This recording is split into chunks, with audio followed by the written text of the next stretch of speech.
Coming up, will there ever be a 4-year public university in southeastern Kentucky? Dedicated to eastern and southern Kentucky, this is WYMT Mountain News at 11. Good evening, I'm Steve Huntley. Southeastern Kentucky might be a step closer to getting a public 4-year university. And right now, Hazard seems to be the target location. This comes after a study by the Council on Post-Secondary Education determined this region was a higher education desert. WYMT's Madison Carmouche has more from local government and education officials. We want to have quality education from K through college. And in the spring, Senate President Robert Stivers put action behind those words by sponsoring Senate Joint Resolution 98, commissioning the CPE to study the possible performance of a residential 4-year public university in the southeastern region of the state. But Southeast Kentucky really has not had a college that really served the heart of Southeast Kentucky.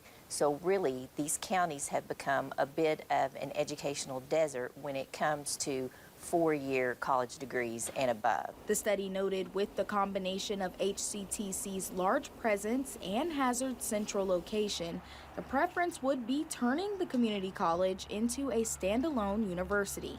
One important note in the Council Post-Secondary Study was that no matter what we do in Eastern Kentucky as far as a 4-year public university, it must be coupled with a strategic workforce and economic development plan for the region. Judge Executive Scott Alexander says this would encourage more students to pursue higher education. To have a university here to where our students could go, they could still be at home and feel at home and not ridiculed and looked down on because they're from Appalachia and the way they talk, would just be an amazing thing to have here in the mountains. The study also looked into non-traditional housing for the campus. We have housing problems all over Eastern Kentucky.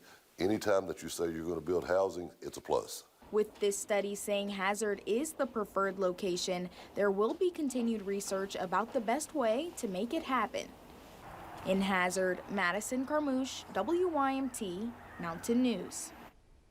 Now, officials stress there will need to be more data collected before any final decisions are made. Well, as promised, we were warmer on Thursday to close out the month of November. High temperatures were well above average. We should be in the lower 50s, but high temperatures on Thursday topped out in the upper 50s and lower 60s in some areas. High temperature of 63 in Somerset, 60 for Prestonsburg, also Monticello, up to 59 for Jackson, also London, and 58 the high temperature for Harlan, also Pikeville. So once again, we were above average, and more above average weather is on the way on Friday, also into this weekend. But your forecast tonight, the big story, we are watching out for those rain chances to increase. Those low temperatures not as cool as recent nights, back in the middle to lower 40s. And again, those rain chances are going to increase as we go into late tonight, also on Friday. So be sure to pack the umbrella as you wake up and walk out the door. And those temperatures on Friday also topping out above average in the upper 50s. More rain chances for this weekend, also early next week. Those details plus your full 7-day forecast on the way in just a few minutes. Steve? All right, Cameron, thank you. A former Floyd County School administrator pleads guilty to sexually assaulting underage students between 1997 and 2007. April Bradford was an educator until last year when an investigation by the Kentucky State Police resulted in an indictment charging her with sexual abuse and sodomy against 2 former students.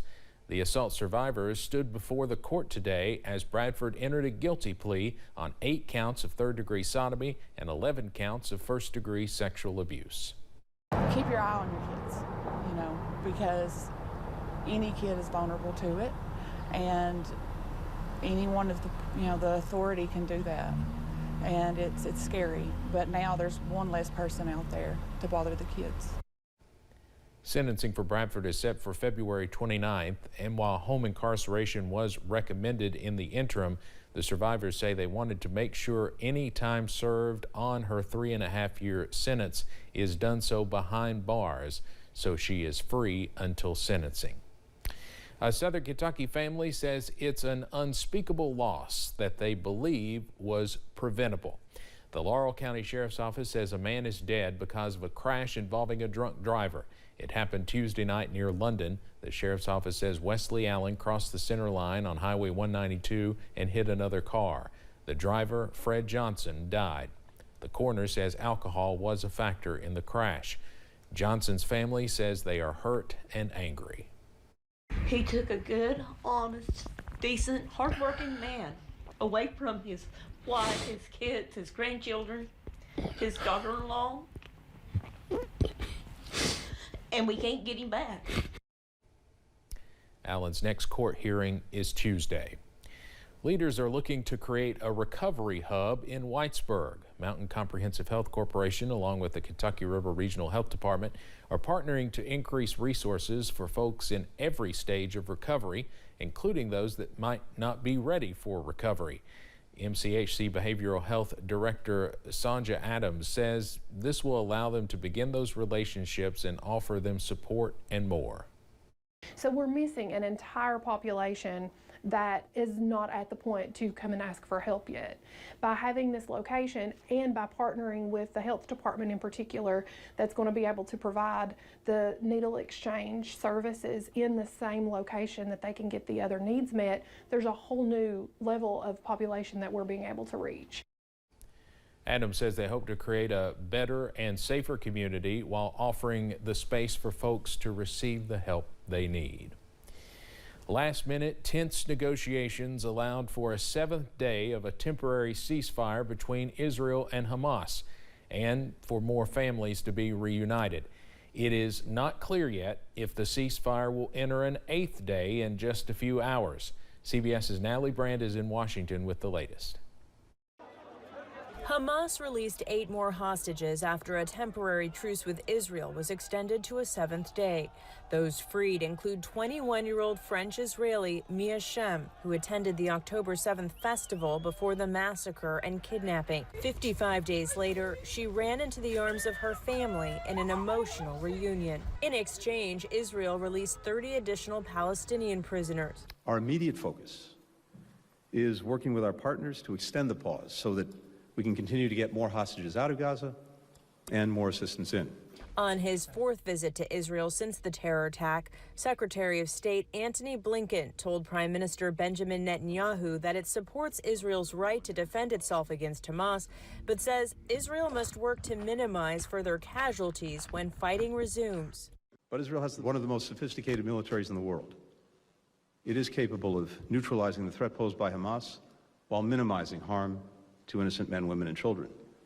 And it has an obligation to do so. Posing a new threat to the fragile pause in the war, Israeli police say Palestinian gunmen opened fire on people waiting for buses along a main highway entering Jerusalem. At least several Israelis were killed and other people wounded, including 2 Americans. The terrorists just came out of their cars and start shooting right in faces of normal people. Hamas claimed responsibility for the attack, saying it was in retaliation for civilian deaths in Gaza and the West Bank. Natalie Brand, CBS News, Washington. A New York Times report says Israeli officials obtained the Hamas battle plan for the October 7th terrorist attack more than a year ago, but Israeli officials dismissed it as too difficult for Hamas to carry out. The Times bases its report on a translated 40-page intelligence document it reviewed. Firearm suicides reached unprecedented levels last year. That's according to the CDC. Researchers say firearm suicides account for more than half of all suicides in the country, 27,000 of the nearly 50,000. And they say the firearm suicide rate is up 11% from 2019 to 2022. The 2022 rate is the highest since at least 1968. But despite those record numbers, suicide rates among children and young adults actually fell last year. Congressman Hal Rogers will have at least one opponent in next year's primary election. Republican Dr. Dana Edwards of Manchester filed to run against him today. According to his campaign website, Edwards is a surgeon and a farmer. Congressman Rogers, the Dean of the House, has been elected to 22 consecutive terms and has served since 1981. Dr. Edwards says he is running to restore conservative leadership and fight for the interests of Kentucky's 5th Congressional District. Kentucky Senator Rand Paul stepped in to help a fellow senator that was choking today. Iowa Republican Senator Joni Ernst got choked on some food during a closed-door luncheon. That's when Senator Paul performed the Heimlich maneuver on her. She thanked Paul on social media and joked she was choking on, quote, woke policies. We are just under 2 weeks away from the governor's inauguration parade, and some big details were announced today. Kentucky healthcare workers and public school educators will serve as grand marshals. The Beshears also named the inauguration chair, co-chairs, and honorary chairs. The governor named Transportation Secretary Jim Gray as chair. Honorary chairs include Rocky Adkins and his wife, and the late Tommy Elliott and his widow. First Lady Brittany Beshear spoke on the appointments during today's Team Kentucky briefing and how the upcoming parade will tell a story of success in the Commonwealth. The parade will tell the story of Andy's first term in office, governing through a time of unprecedented adversity, capitalizing on game-changing economic opportunities, and moving Kentuckians forward together. The inauguration is December 12th at the Capitol in Frankfort. It begins at 11 a.m. and will end at 1 p.m. Well, country star and Lawrence County native Tyler Childers will also perform at the inauguration. That will be just ahead of 2 concerts at Rupp Arena to end a big year for him. Another Eastern Kentucky native, Poet Laureate Silas House, will also be at the inauguration. Both recently received Grammy nominations for their work on a video for the song In Your Love. Coming up on Mountain News at 11, a look at several mountain holiday traditions, including the Archer Park light display in Prestonsburg.